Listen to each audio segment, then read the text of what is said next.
কাকু কি বলেছিলেন? কাকু চেনেন তো?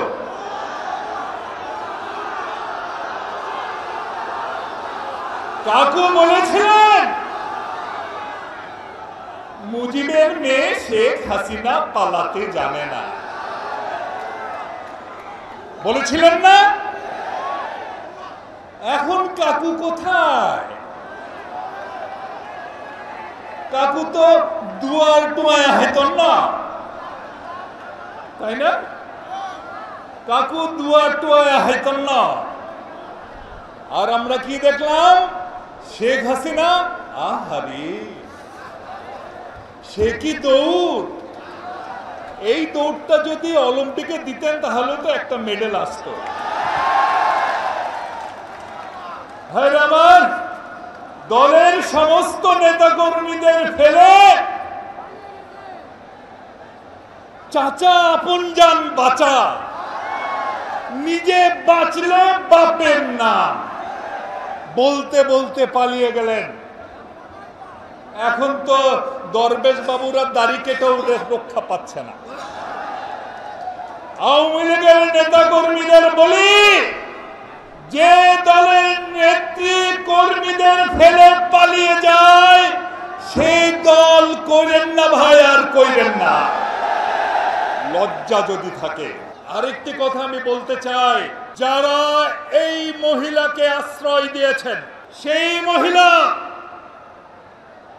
যিনি মাত্র 15 দিনে 900 নিরপরাধ মানুষকে হত্যা করেছেন, এর মধ্যে ছোট ছোট বাচ্চাও ছিল। বিগত 15-16 বছরে বিএনপির শত শত নেতা কর্মীদের যিনি হত্যা করেছেন, গুম করেছেন। এই যে এখান থেকে একটু দূরে শাপলা চত্বর, ভুলে গেছেন সেই ভয়ঙ্কর রাত্রে কিভাবে মাদ্রাসার নিরপরাধ ছাত্রদের উপর জুলুম নেমে এসেছিল, লাল রঙে রঞ্জিত হয়েছিল সেই পিচ ঢালা রাজপথ। সারা রাত ধরে খুনিরা সেই রক্ত মিশেছে।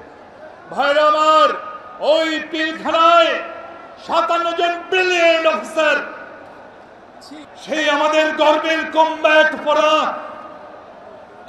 পোশাক পরা সামরিক অফিসারদের ট্রেনের ময়লা নর্দমা থেকে তুলতে হয়েছে।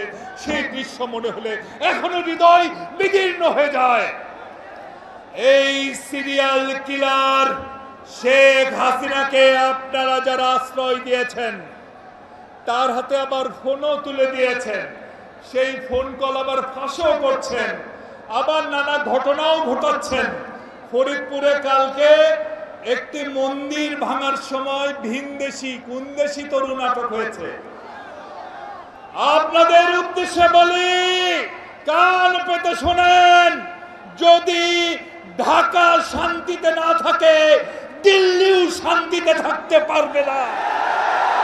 কিভাবে তা করতে হয় আমরা ভালো করে জানি। ওই দলের, প্লিজ আমি শেষ করব, আমি ওই দেশের দুটো বড় দল আছে, সারাদিন ঝগড়াঝাটি করে, কিন্তু একটা জায়গায় তারা একমত, তা হচ্ছে শেখ হাসিনা। ভাই আমার, আমাদের দেশে যখন খরা হয়, কই দুই দল তো এক হয়ে এসে বলে না আমরা বাংলাদেশের জন্য একটু পানি দেব। যখন এদেশে বন্যা হয় তখন তো এসে বলে না আমরা একটু সহযোগিতা করব। উল্টো তো সব বাঁধ খুলে দিয়ে বাংলাদেশে বন্যায় ভাসিয়ে দেন। এখন এক হয়েছেন হাসিনার জন্য, পুতুলটার জন্য অনেক মায়া হয়েছে, তাই না? 16 বছর এই পুতুলকে নাচিয়েছেন।